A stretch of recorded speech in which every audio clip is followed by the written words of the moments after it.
အနန္တ၅ပါးကိုရှစ်ခိုးပါ၏ဖျား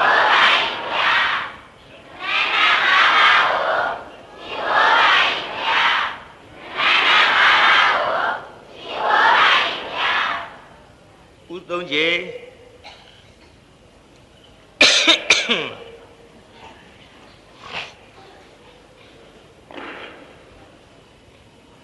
အနန္တ၅ပါးရှစ်ခိုးပြီးတဲ့နောက်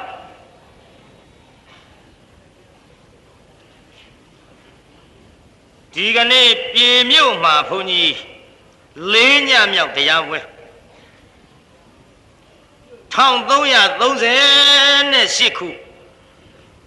နယုံလဇန်9ရက်နေ့ညမနေ့ဖြင့်ကတညကြံသေးဒီနယုံလဇန်9ရက်နေ့ညမှာဒီပြည်မြို့ယဉ်ကျေးမှုဇက်ယုံကြီးရှံထွက်အောင်လာကြတဲ့ပိဋကကြီးကိုဘုန်းကြီးရှေ့ပိုင်းမှာသချင်းတန်ကြားဖျားဖြစ်ဆိုတဲ့တရားဟောမယ်လို့ကြေညာလိုက်ပါပြီအောင်မေမှာပေါ့လေတချို့ကလည်းကွာသချင်းတန်ကြားလို့ဖျားဖြစ်တဲ့ဟာသချင်းဆိုတန်တဲ့ဘုန်းကြီးဆိုတော့သချင်းဆိုခြင်းဒါနဲ့အမီတွေလျှောက်ပေးနေတာပါကွာလို့လည်းအောင်မေခြင်းအောင်မေပဲလိမ့်မယ်တချင်းတန်ကြားလို့ဖျားဖြစ်တယ်ဆိုတော့လေခမည်းတော်ပြည်မြို့ကကျုပ်ဟိုသချင်းလို့ဒီလိုဆိုလွန်တာပေါ့လှုပ်ချင်လှုပ်ကြပြီလိမ့်မယ်ဟုတ်တယ်လေဒီလိုဆိုလွန်တာပေါ့ဆိုတဲ့တချင်းကလည်းတပြေလုံးနှံ့သွားတယ်ဟိုမြို့ရောက်လဲဒီလိုဆိုလွန်တာပေါ့ဟိုရွာရောက်လဲဒီလိုဆိုလွန်တာပေါ့ဒီလိုဆိုလွန်တာပေါ့လွန်ကုန်ကြပါပြီယောက်ျားတွေမှဆိုတယ်အောင်မေမိန်းမတွေကလည်းရှင်လဲပဲလွန်တာပေါ့နော်ဝက်ပေါက်လို့သူခင်နဲ့သူပေါ်တဲ့သချင်းတွေအပြစ်တင်စရာမလိုပါဘူးဤထဲဆန်ရှားစီရှားပါတယ်ဆိုမှဟိုသချင်းရရှိသေးရှိတော့ရှိတယ်ရှားတယ်ရှိတော့ရှိတယ်ရှားတယ်သူခင်နဲ့သူပေါ်လာဒါကြောင့်တရားနာပရိသတ်ကြီး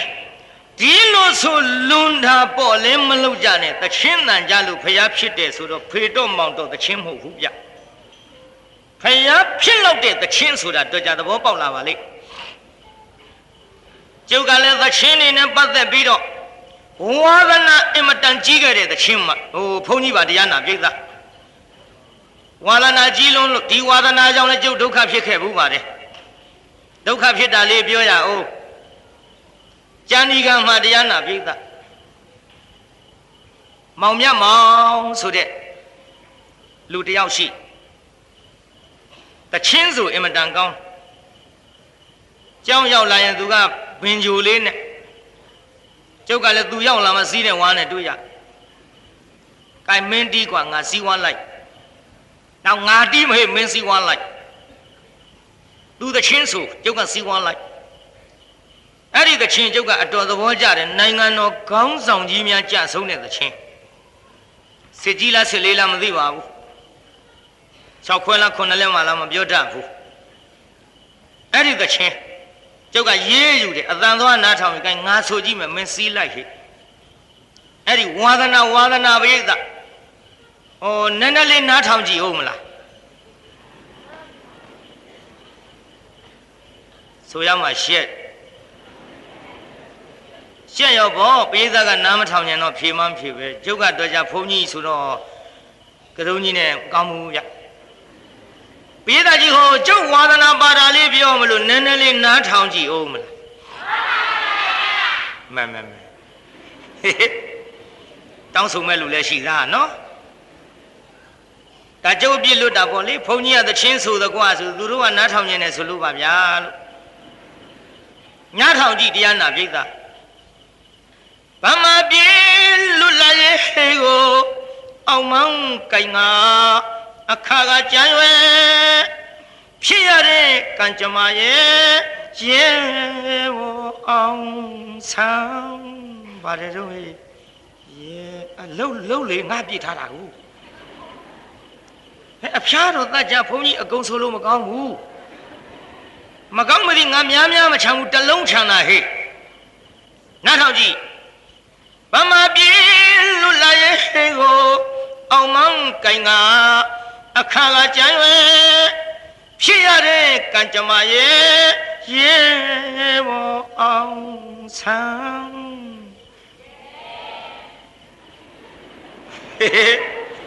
ရော့ရဲကြီးဟဲ့စီးကြိုက်ဝါးကြိုက်လှုပ်စမ်းပါဗါတဲ့ပြစ်တစားမိစ္ဆာတတ်လို့ညာတမတနာပဲပြုတ်ရလေတော့အေးအဲ့ဒါလူမပေါ့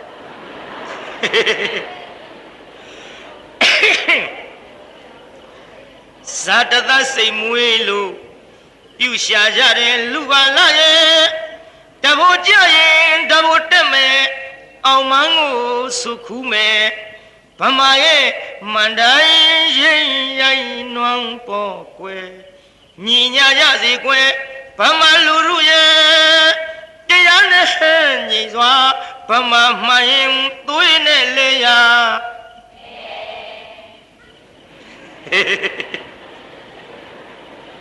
ငါတပည့်များတလုံးနဲ့ဆိုရတာဖသငန်းကညီမနေဘူးလားလေနေပါစီတလုံးကဆိုကြတော့ပြီးတော့ဗါတဲ့တိုင်းသားပြည်သူလူလူအများရဲ့မချိစရာဖန်လာပြန်နဲ့အမိမေသားရင်နဲ့ငါလိုခိုးကိုရမယ်ကြုံလာပြန်တော့တဲ့တိုင်းသားပြည်သူလူလူအများရဲ့မချိစရာဖန်လာပြန်နဲ့အမိမေသားရင်နဲ့ငါလိုခိုးကိုရမယ်ကြုံလာပြန်တော့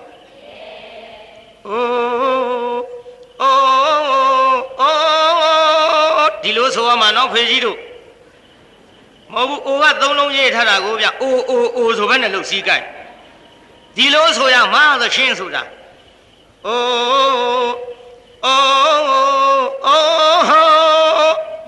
ကြည်မြည်တသွဲသွဲစီမနိုင်တောင်းမရတဲ့နင်တို့မိစ္ဆာလက်ချက်ဦးလို့ဦးမြနဲ့ဆရာချိုးရဲ့ဆရာရာဇက်နဲ့မန်ပါခိုင်တို့ရေမရဏလန်ကိုမြန်ရရှာတဲ့ညီနောင်နှစ်သွဲမှန်မြော်လို့ရဲ့ဇာတာတခွင်ဆန်းကျဲလာတဲ့မလျှော့ကြနဲ့ပမာတို့ရဲ့နောင်တဘူကြရင်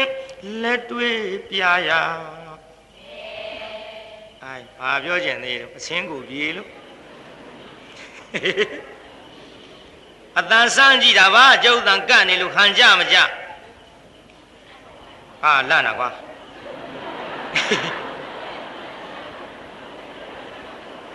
အော်ဓာတ်ပုံရိုက်တာနဲ့တူပါရဲ့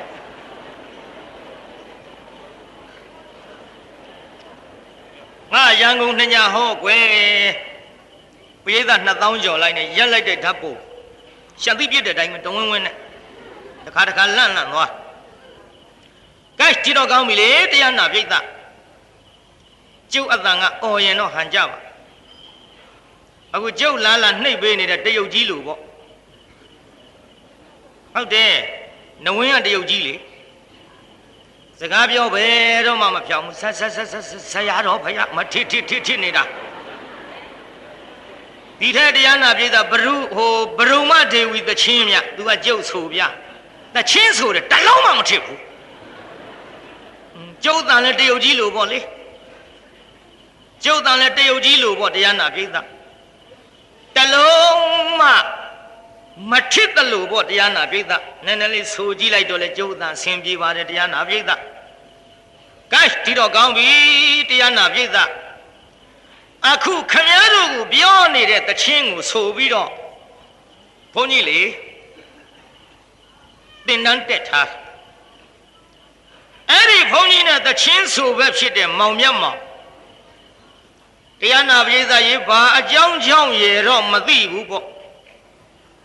တောင်ပြုံးပွဲတွင်ကြီးကျိုးစွဲချသေးပါရောပရိသတ်ရေပရိသတ်ကြီးမောင်မြတ်မောင်ပါဖြစ်ကျိုးစွဲချသေးတယ်ကျိုးစွဲချသေးတော့ကျုပ်လည်းမနေနိုင်လို့သွားကြည့်တယ်တရားနာပြိဿလေမင်းကအရှိကြီးမျက်လုံးညပြူးလို့ရှာကြီးကထွက်တဆေးမကြောက်ဘူးပါဘူးဘုန်းကြီးပြန်နေနာနေခဲ့လှပါပြီ မသားရနာစောင့်ခဲ့လှပါပြီတဆေးမကြောက်ဘူးပါဘူးအဲ့ဒီနေ့ကတော့နေဝင်ရည်သရောလေးကြောင်းပြန်တဲ့ဓာမီလည်းမပါဘူးအသားမိကြီးလေးခါကြညှက်လို့ကျုပ်ကတိုက်ထဲတရားနာပြိဿတယောက်ထဲအိတ်တော့တိုက်ထဲဝင်မျက်မှောင်ရဲ့မျက်နှာကျုံမျက်စီတွေကမထွက်ဘူးကြောက်လိုက်တဆေမကြောက်တဲ့ဘုန်းကြီးဒီထဲတရားနာပြိဿကြောက်နဲ့တကားပေါက်ကလေးဖွင့်ပြီးတော့ကျုပ်ဝင်သွားတာကျုပ်တကားပေါက်လေးဖွင့်ပြီးတော့တိုက်ထဲလဲဝင်လိုက်ရောတရားနာပြိဿကြောက်နဲ့အကွာဘာပြောကောင်းမလဲပြိဿကြီးဝေါင်းဆိုခုတ်ချဟာကျုပ်လန့်သွားတန်တော့မျက်မှောင်လိုက်လာပြီတရားဟောဘုန်းကြီးမလိမ္မာဘူးကြောက်တာအဲ့ဒီတုန်းကမျက်မှောင်လိုက်လာပြီဆိုပြီးတရားနာပြိဿကြောက်နဲ့ဓာမီကလည်းမပါတော့ခါးကြညှက်ထားတဲ့အသားမီကြီးဆံကလေးထုတ်ပြီးချစ်မလို့လဲရွယ်လိုက်ရောညောင်းသေနာဘောအကြောင်းဘယ်အချိန်ကကြောင်အိမ်မော်တက်နေမှမသိကျောင်းရောက်မှခုန်ချလိုက်တော့ကျုပ်မျက်မှောင်ထင်တာဗောစိတ်ပေါက်ရှိတာနဲ့အဲ့ဒီကြောင်ကျုပ်ရိုက်ထုတ်ကံကောင်းလို့ကြောင်မကျိုးတယ်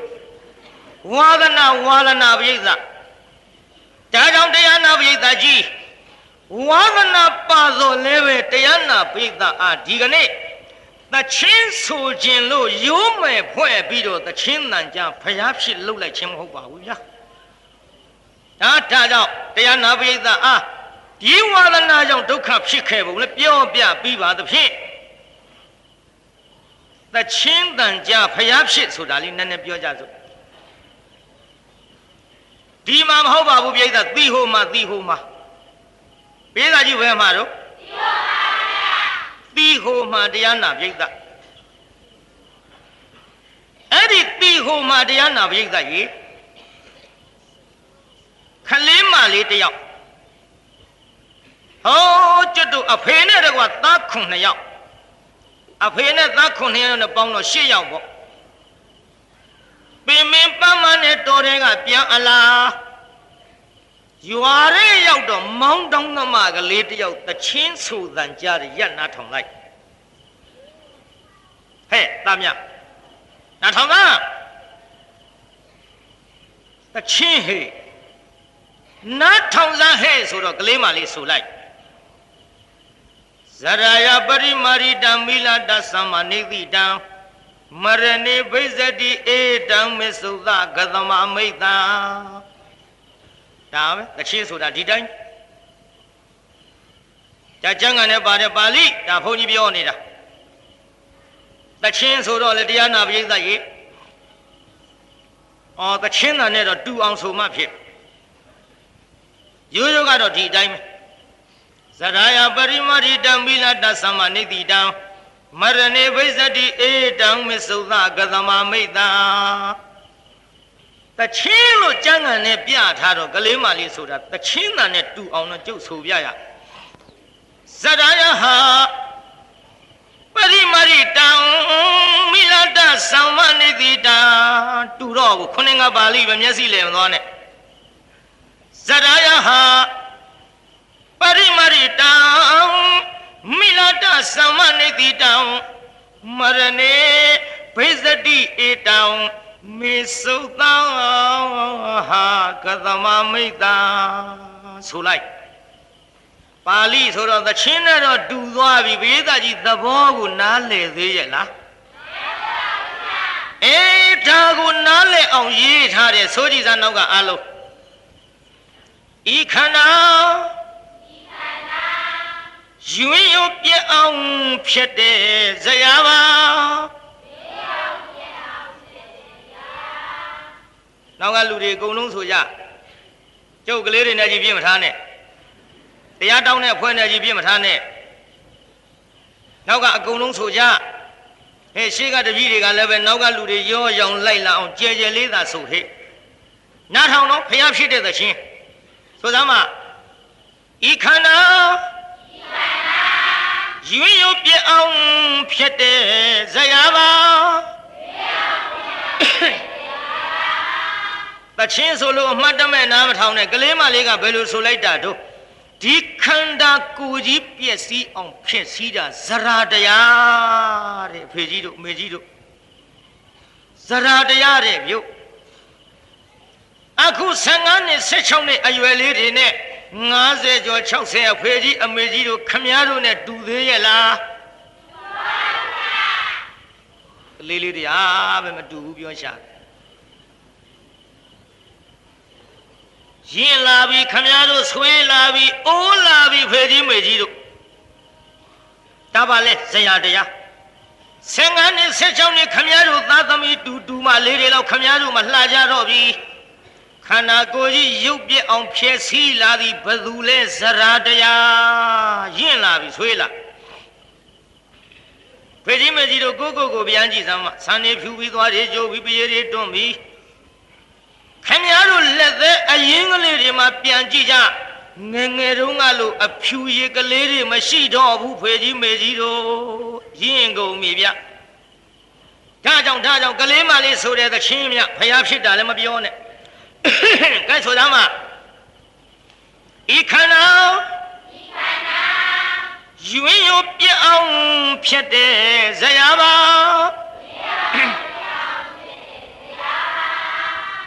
ညွန်းဝငါရေပါမိရရှာတေချာဆိုဟေ့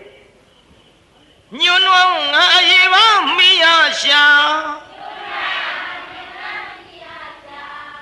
ခန္ဓာကိုယ်ကြီးပေါ်ဖုံးလွှမ်းထားတဲ့ညှိုးနွမ်းတဲ့အရေပါလေးကိုမိနေပါတယ်တဲ့ဗျခမည်းတော်ခန္ဓာကိုယ်ဖုံးလွှမ်းထားတဲ့အရေပါလေးပြန်ကြည့်စမ်းမြ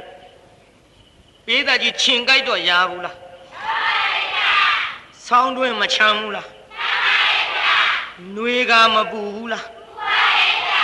ကြဘိုးကြိုက်ရဘူးလားဆူဆူမနာဘူးလားဓာရှာတော့နာတာပေါ့ကြည်သရီးနဲ့မှန်တော့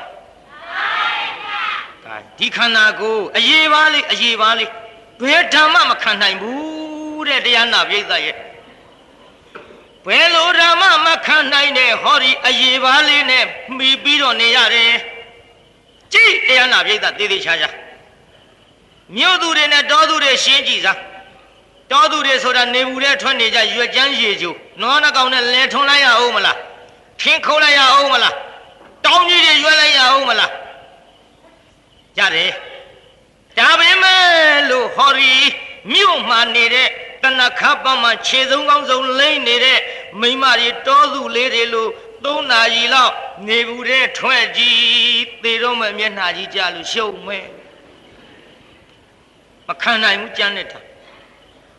ဒီထဲဘာပြောတော့မအရေးထမ်းနေတော့ကိစ္စမရှိဘူးတဲ့နေဘူးတဲ့ထွက်တာတဲ့ငါအသားတွေမွဲ6ကြီးအရေးပါပူတဲ့ဓာတ်လည်းမခံနိုင်ဘူးအေးတဲ့ဓာတ်လည်းမခံနိုင်ဘူးမှန်လားတရားနာပိဋကကြီးဒါပေမဲ့လို့နေဘူးတဲ့နေပါများတဲ့လူကအရေးထမ်းနေတဲ့လူတဲ့တော့ဓာတ်ခံနိုင်တယ်သဘောပေါက်ရလားပိဋကကြည်တရားနာပိဋကကြီးအဲ့ဒီအရေးပါကိုမိတဲ့အကြောင်းကိုလည်းဟိုကဆိုပြ။ကိုင်းဆိုလိုက်စမ်းပါညွန်းဝငါအရေးပါမိရရှာ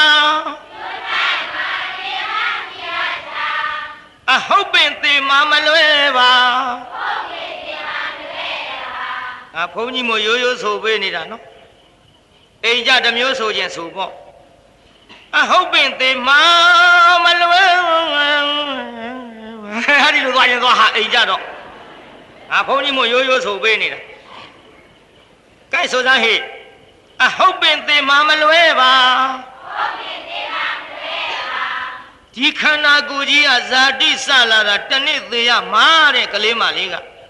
ဘာတော့ဗါလဲဆိုလိုက်စမ်းမတကယ်ပင်ဆက်ခါသေမင်းအစာဖြည့်ဝင်နေတော့ဒါ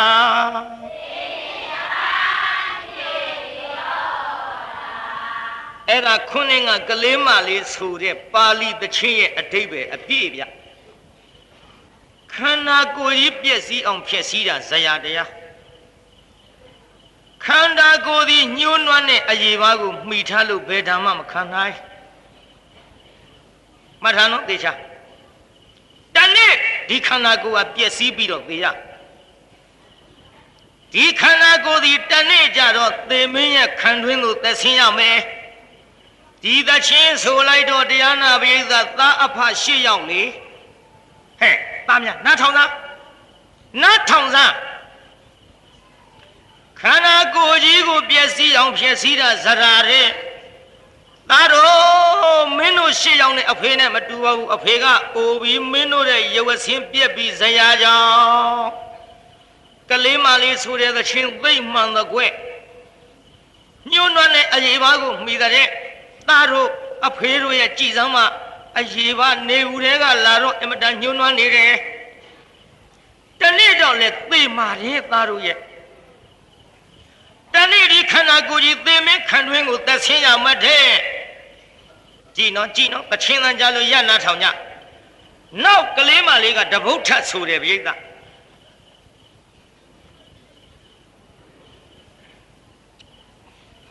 ကိမိနာအလယအေဟေတံနာနာကုဏပပူရိတံအတုစီဝဇနာအေတံကရလိခန္ဓာသဝံဣဒံလို့ဆိုလိုက်ပြမဟဲ့ပြေးသားကြီးဆိုလိုက်ပြီမဲ့လို့သဘောပေါက်ရဲ့လားပေါက်ပါဘူးခင်ဗျာ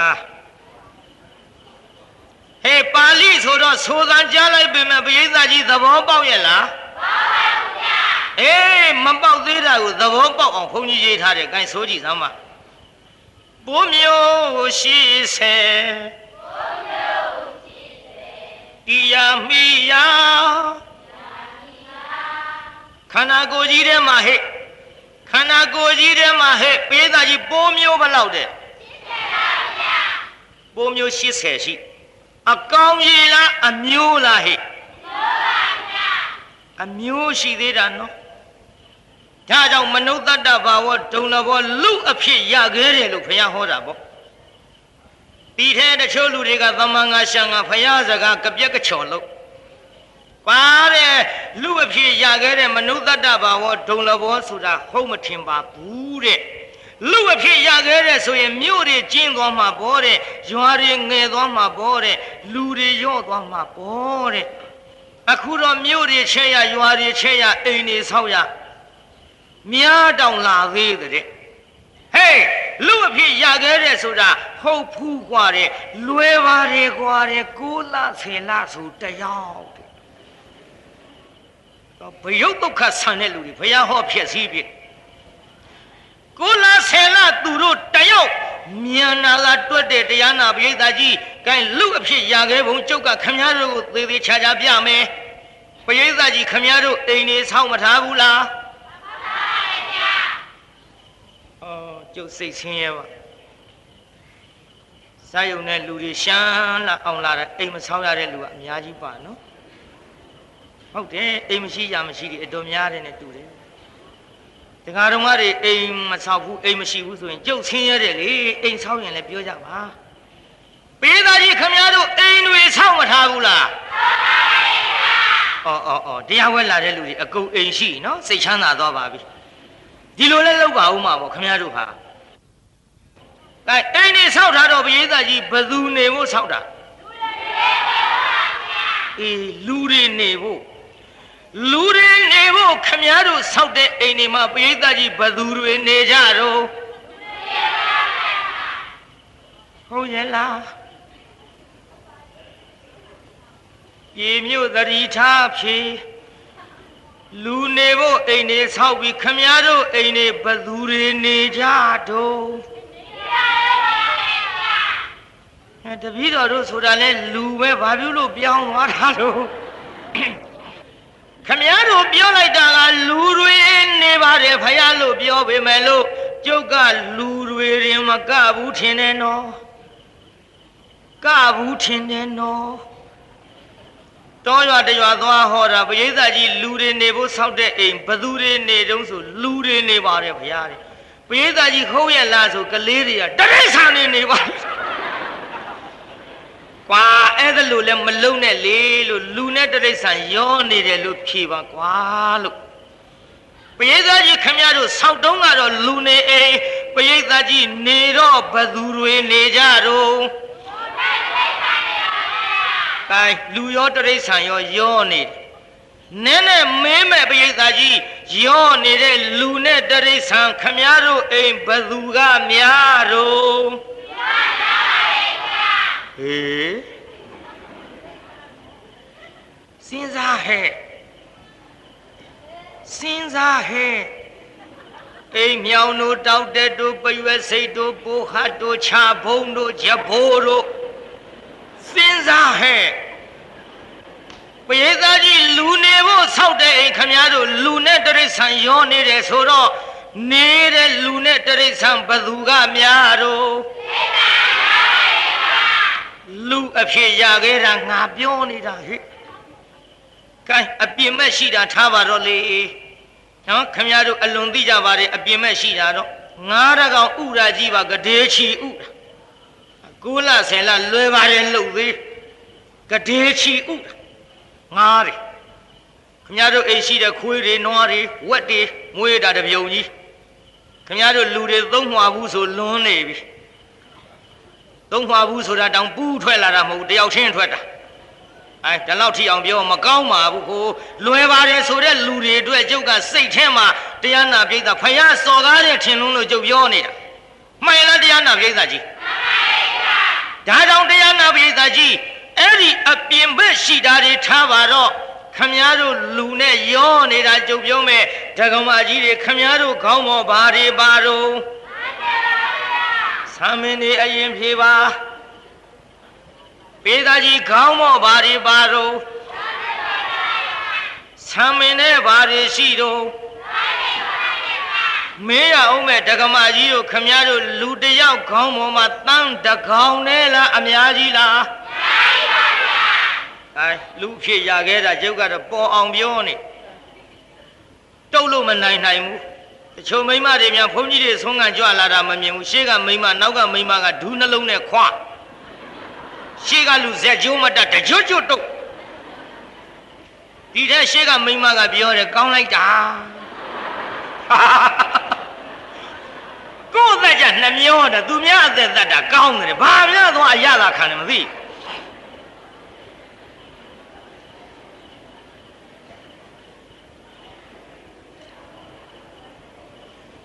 ဒါကြောင့်တရားနာပရိသတ်ကြီး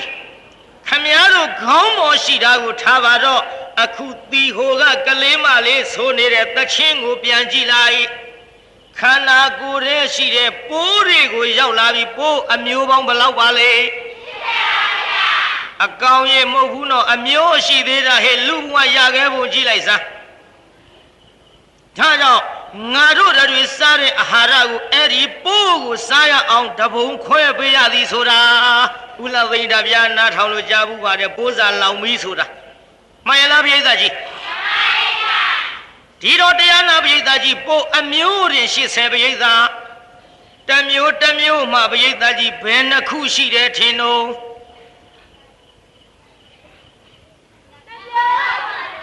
နှမျိုးမလုံးနဲ့လေတစ်မျိုးတည်းဘယ်နှခုရှိတယ်ထင်တော့ခမည်းတော်လို့ပေါ့ဗျာအခုဒီတရားနာလာတာလူတွေပဲတစ်မျိုးတည်းမှမဟုတ်ဘဲနဲ့ဂိုင်းခမည်းတော်လည်းနှစ်ခုပဲဘာခုတော့ဆိုတော့ယောက်ျားတစ်ခုမိန်းမတစ်ခုဘုန်းကြီးလိုပညာတွေများနေပြီဘုန်းကြီးလည်းတစ်ခုပဲဦးစင်းလည်းတစ်ခုကိုရင်လေးလည်းတစ်ခုပဲအဖွားကြီးလည်းတစ်ခုပဲမိန်းမပြိုလေးလည်းတစ်ခုပဲပေါက်စာလေးလည်းတစ်ခုပဲတခုတည်းဘလောက်များချုပ်လိုက်တော့လဲနှစ်ခုပဲကဲသိရောပေါ့ခမည်းတော်လိုတရားနာပရိသတ်ကြီးပိုးတစ်မျိုးမှတရားနာပရိသတ်ကြီးတခုတည်းမဟုတ်ဘူးပိုးဒီကတခုပိုးမကတခုဘယ်နှခုလုံးပရိသတ်ဒီနှစ်ခုကဒီတိုင်းရနေရလားပရိသတ်ဘယ်နေမလို့မြခမည်းတော်လိုပေါ့ဒီတစ်ခုကဟိုတစ်ခုလိုခြင်းဟိုတစ်ခုကဒီတစ်ခုလိုခြင်းကိုင်းခမည်းတော်လိုပေါ့ဗျခမည်းတော်ယောက်ျားကမိန်းမကိုလိုခြင်းမိန်းမကယောက်ျားလိုခြင်းလို့ရကြတယ်လို့သူတို့လည်းတစ်ခုနဲ့တစ်ခုလိုခြင်းလို့ရတော့ပရိသတ်ကြီးအဲ့ဒီနှစ်ခုကလည်းဒီတိုင်းရနေပါမလားဘယ်နေလိမ့်မလို့များအခုကြီးနှစ်ခုရှိမှတော့အခုသေးသေးလေးတွေထွက်လာက ခမရတို့လို့ပေါ့ဗျဒါကြောင့်တရားနာပရိသတ်ကြီးကလေးမလေးကဆိုနေသည်ဘာတဲ့ဆိုလိုက်စမ်းပါပိုးမျိုးရှိစေ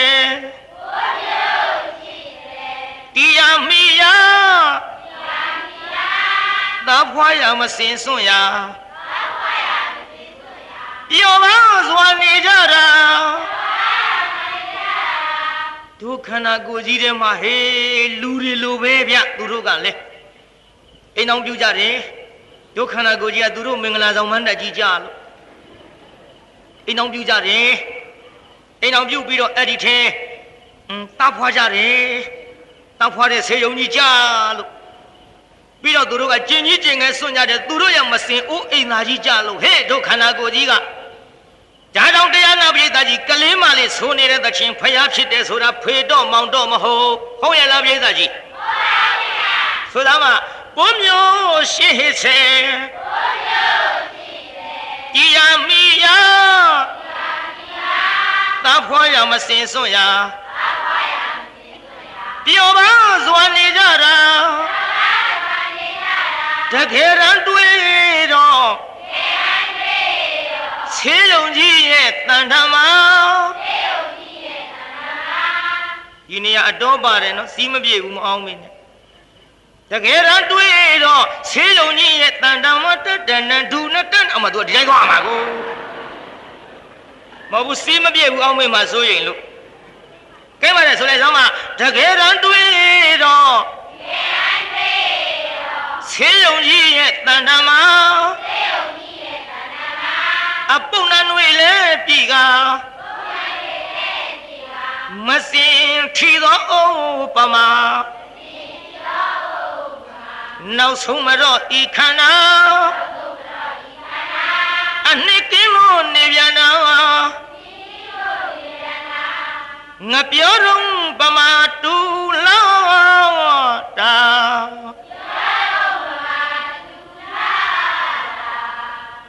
ကဲတရားနာပရိသတ်ကြီးသဘောပေါက်ဗလားပရိသတ်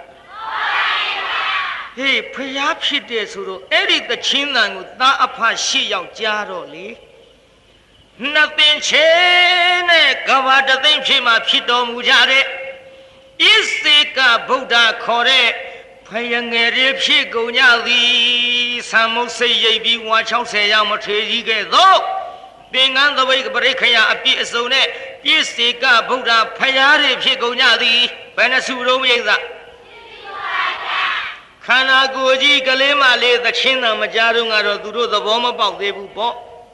ပေါက်ရလားပြိဿအတိတရားတွေကွယ်ပြောက်အောင်အဝိဇ္ဇာကြီးကဖုံးထားတော့တဏှာသမှုရိယဆိုတာလေးနဲ့သူတို့ပျော်မွေ့ပြီးတော့လာကြသကိုပြိဿဒါ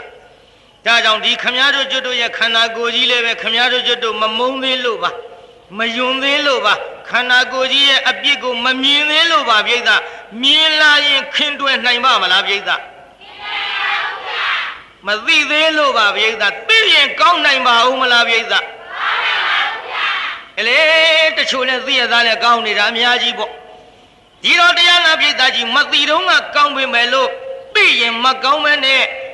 မကောင်းမှန်သိလာရင်ပယ်ဖို့မတော်ဘူးလားပယ်ကြမောင်တုတ်ကြီးနဲ့မိအေးပယ်သွားတယ်လို့ပေါ့လေပြိဿကြီးဘသူနဲ့ဘသူပယ်သွားတယ်လို့တော့မောင်တုတ်ကြီးနဲ့မိအေးဟဲ့ပြိဿကြီးဘသူနဲ့ဘသူတော့ကျွတ်တို့ဗမာပြည်ကမောင်တုတ်ကြီးနဲ့မိအေးမောင်တုတ်ကြီးကတန်တဲ့ပစ္စည်းတွေတရွင်းတို့ဒူးတို့ဒဇင်းတို့လှုပ်ပြီးရှမ်းပြည်ရှမ်းရွာသွားရောက်တကိုဗျသွားရောက်တော့တရားနာပြိဿရေသွားကန်ဒီမိအေးကမှားတယ်ကိုတုတ်ကြီးတဲ့သူများတိုင်းပြည်သွားရမှာနော်တဲ့ရှမ်းပြည်ရှမ်းရွာဆိုတာပညာသည်တွေပေါ်တဲ့သူများကြွေးတိုင်းလည်းမစားနဲ့ပြီးတော့လေသူများအရာကိုသူများမကြိုက်တဲ့နေရာကိုတုတ်ကြီးတော့ကျင်ကြီးကျင်ငယ်မစွန့်နဲ့နော်ကျင်ကြီးကျင်ငယ်စွန့်လို့သူတို့မကြိုက်တဲ့နေရာစွန့်ပြီးရင်ပြုတ်စားလို့တော်နဲ့ကျုံနဲ့ပြန်တွေ့ရမှာမဟုတ်ဘူးကိုတုတ်ကြီးကျုံမှားတဲ့စကားနားထောင်သွားပါမောင်တုတ်ကြီးကလည်းအေးပါကွယ်ငါသာပြောနေမင်းလည်းပဲအိမ်ထဲကအိပ်ပြင်းမထွက်နဲ့နော် မင်းကသနာခါတွေဖုံတော့အောင်လိမ့်ပြီးတော့ထွက်လဲတတ်တယ်ငါမရှိတော့မင်းကြိုက်တတ်တဲ့သနာခါမလိမ့်မဲထားပိုးကောင်းတော့နှမရဲ့ဟိုလူတွေတလောက်ပြောမထင်ပါဘူးကျုပ်ကရှာရှည်နေတာပြောလေကလားလို့ပေါ့ဗျာကဲတရားနာပြည်သားမိအေးကရေစာရင်တောက်ဖို့ရလှဲနောင်ပြီးဝါးကြည့်တော့ချိတ်ပေးလိုက်သွားပြီမောင်တုတ်ကြီးရှမ်းပြေရှမ်းရွာရောက်တော့တရားနာပြည်သားနောက်ဖေးသွားခြင်းမြို့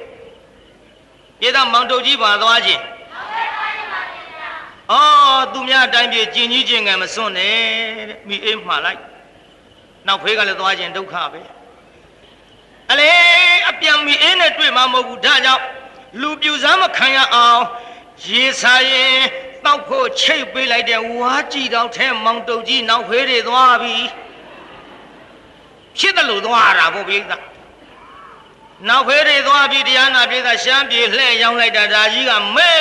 ပြီးတော့ပြန်လာတော့လည်းမသွန်မိဘူးဗမာပြည်ပါလာပြည်သားကြီးပါမလာဘူးလားပြည်သားပါလာတော့တရားနာပြည်သားအိမ်ရောက်ပြီးအေးကကိုတုတ်ကြီးမလီတော့ချိုးရတဲ့တန်နေနဲ့ရေလေးမိုးလေးချိုးကြည့်အောင်လေမောင်တုတ်ကြီးကရေမိုးချိုးထွက်သွားမိအေးကတရားနာပြည်သားလှဲပေါ်တက်ပြီးလက်ဆောင်ရှာတာပေါ့လဲပေါ်တော့လက်ဆောင်မတွေ့ဘူးလှဲနောင်ပြီးရောက်တော့ဝါးစီတော့ငုံနန်းလိုက်ရက်ကကြာအနတ်ငါပြောင်းနေတော့မိအေးအထင်မှားကြည်စံကိုတုတ်ကြီးငါချစ်ရှာလုံးလို့ရှမ်းပြေရှမ်းရွာကရှမ်းပဲဘုတ်တွေလက်ဆောင်ယူလာခဲ့မာပဲ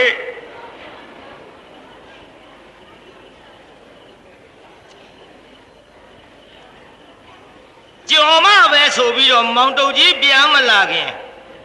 မီလေးဖိုးတဲ့အိုးလေးဆေးကြောပြီးတော့ဖိုးပေါ်တယ်လိုက်စီနဲ့ကျက်သွန်လေးလှီထဲ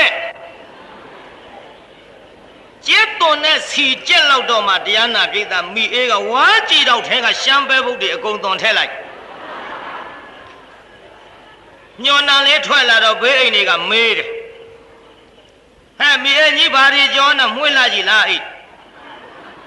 မဲကိုတုတ်ကြီးရှမ်းပြည်ကယူလာတဲ့ရှမ်းပဲဘုတ်ဝိအိမ်တွေကပြောတယ်အေးတဲ့တို့လည်းလက်ဆောင်ပေးပါဦးတဲ့ပါရကဝါကြည့်တော့တလုံးနဲနဲရဲတဲ့များများတော့ပေးနိုင်ဘူးတဲ့ကြက်လောက်မှပကံနဲ့လာခဲ့တစုံစီပဲတော်ရေးတဲ့ရှမ်းပဲဘုတ်လည်းကြက်ရောတရားနာပြည်သားဝိအိမ်တွေကလာတော့တစုံစီလက်ဆောင်မျှပေးလိုက်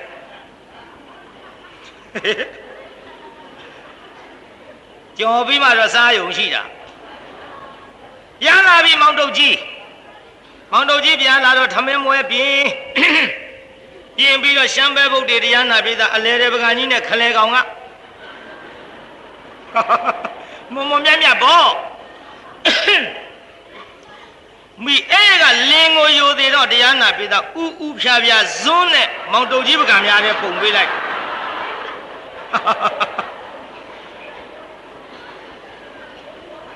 မောင်တုတ်ကြီးကဘာပြောကောင်းမလဲတရားနာပြည်သားကောက်လွေးလိုက်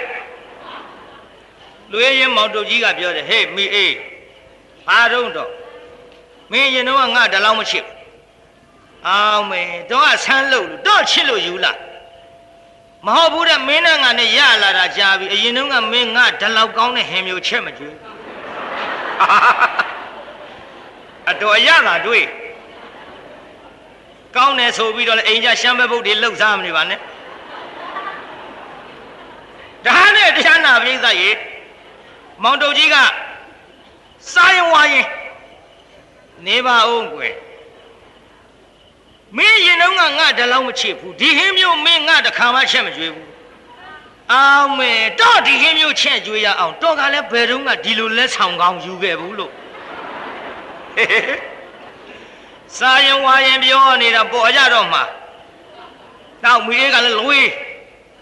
မဲတော်ပြောတာလည်းမပြောနဲ့ကောင်းတယ်ကိုတော့ဒါပတိတော်ပါလာတယ်လက်ဆောင်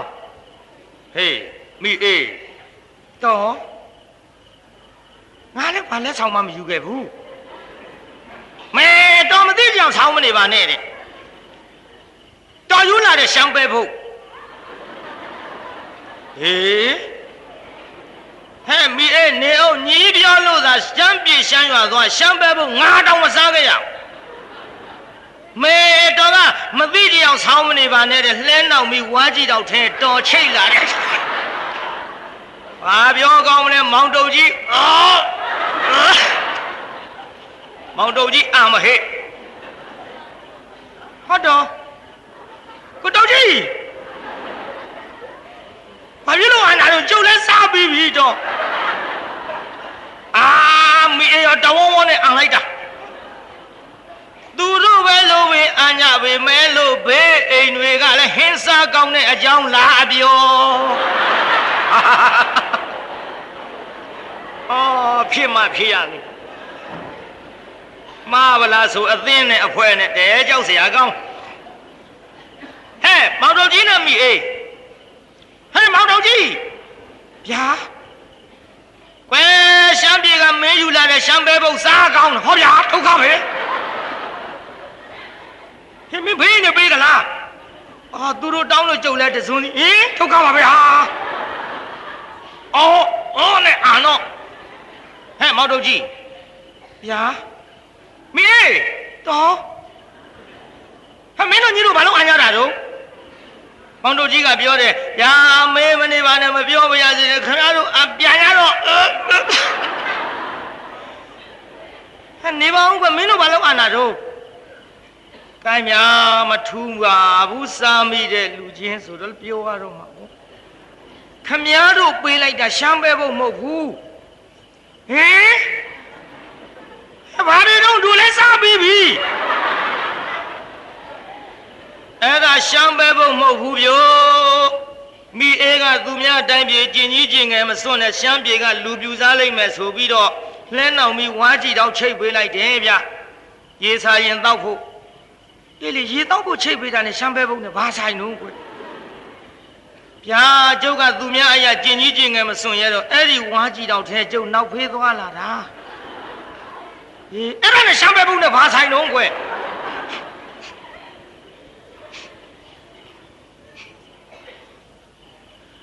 ညာအဲ့ဒါမိအေးကဝါးကြည့်တော့ထဲကနောက်ဖေးတွေရှမ်းပဲဖို့မှတ်ပြီးဖေးအိမ်ကတော့ကုန်ဝိုင်းအောင်ညလက်နှိုက်ပြီးအံလိုက်ကြတာတရားနာပိဋကတဝေါဝေါနဲ့တော်ပါသေးရဲ့တရားနာပိဋကသူတို့ဘုန်းကြီးကြောင့်ဆုံးဟင်းမထဲလို့လိမ်မျိုးပြောခြင်းပြောရောကိုယ့်ဘက်ကတော့လွတ်အောင်ရှောင်မှဒါပတိဒီလိုပါတရားနာပိဋကဟိုမောင်တုတ်ကြီးကညနေပိုင်းပြန်လာတော့ညနေစာဆိုတော့ဘယ်အကြောင်းဆုံးဟင်းလောင်းဖြစ်လေမနေ့ပိုင်းဆိုရင်ပါခြင်းပါလာဦးဒီတော့မှတရားနာပိဋကကြီးမစင်မှမသိတော့ကကောင်းတယ်ဘာလို့ကောင်းပါလဲညော်နံကလေးကဖုံးထားတော့မစင်နှမပေါ်စားပြန်တော့လေအရသာကရှိနေသည်ဒါကြောင့်တရားနာပိဋကကြီးခမည်းတော်ကျွတ်တို့လေမောင်တုတ်ကြီးကိုစံထားလို့လင်မယားနှစ်ယောက်နဲ့ဘေးအိမ်နေဟောတရားနာပိဋကနောက်ထပ်အရင်တုန်းကတော့ဖြင့်မစင်မှန်းမသိလို့စားခဲ့တော့လေမစင်မှန်းလဲသိရောကြောတဲ့ဒဲအိုးခတ်တဲ့ပကံစွန်းအကုန်လုံးစီယိုတဲ့လွှင့်ပစ်ပါတယ်ဗျာနောက်ထပ်စားသေးလားပိဋကကြီးမစင်မှန်းမသိလို့ကောင်းပေမဲ့လို့တရားနာပိဋကကြီးမစင်မှန်းသိလာတော့ကောင်းသေးရဲ့လားမစွန့်ပြစ်ကြဘူးလားဒါကြောင့်ခမည်းတော်ကျွတ်တို့ခန္ဓာကိုယ်ကြီးလေခုနေငါတို့ကဖျားဖြစ်အောင်ဆိုလိုက်တဲ့ကလေးမလေးဆိုတဲ့သချင်းလူမြန်သဘောကျပြီးတော့သာအဖရှိရောက်ပြစ္ဆေကဗုဒ္ဓတွေဖြစ်ကုန်သလိုဒီခန္ဓာကိုယ်ကြီးယွန်းမမုံမကြောက်မလန့်မအခုတော့ခမည်းတော်ကျွတ်တို့တွေကအဝိဇ္ဇာဆိုတဲ့ညှော်နှံကလေးဖုံးထားတော့တဏှာဆိုတဲ့အရာသာကိုကောင်းတယ်လို့ထင်နေကြပါသည်မှန်လားပိဋကကြီးကိုင်းဒါကြောင့်ပိဋကကြီးအဝိဇ္ဇာညှော်နှံကြီးကိုဖြင့်ခမည်းတော်ကျွတ်တို့ပညာဆိုတဲ့အလင်းရောင်နဲ့ယူပြီးတော့တရားနာပိဋကကြီးစွန့်ပစ်ဖို့မတော်ဘူးလားပိဋကတဏှာသမှုရရကြီးခွာဖို့မတော်ဘူးလားတော်တယ်ဆိုရင်ဖြင့်တချင်းတန်ကြလို့ပြီးဟိုမှာဖျားဖြစ်တဲ့ဇလန်းဒီရှေ့ပိုင်းမှာအခုနေထီတန်းသွားပါပြီဗျာမှန်လားပိဋကကြီး ဒါကြောင့်ခေတ္တခဏလေးရဆိုင်လို့ဟာပတိုင်းပေးပါမယ်ဖြတ်ပိုင်းကလေးနဲ့အခန်းရှင်များလဲလှူလို့ကကြုတ်ထံမှာလာပြီးတော့လှူနိုင်ပါတယ်ဒီလိုအခန်းမတတ်နိုင်ဘူးဆိုလဲငါးကြ30အစိတ်30 50တရားမိမိတို့တတ်ဆွမ်းသမျှကြိုးစားပြီးတော့လှူထောင်နိုင်ကြပါစေကုန်သတည်း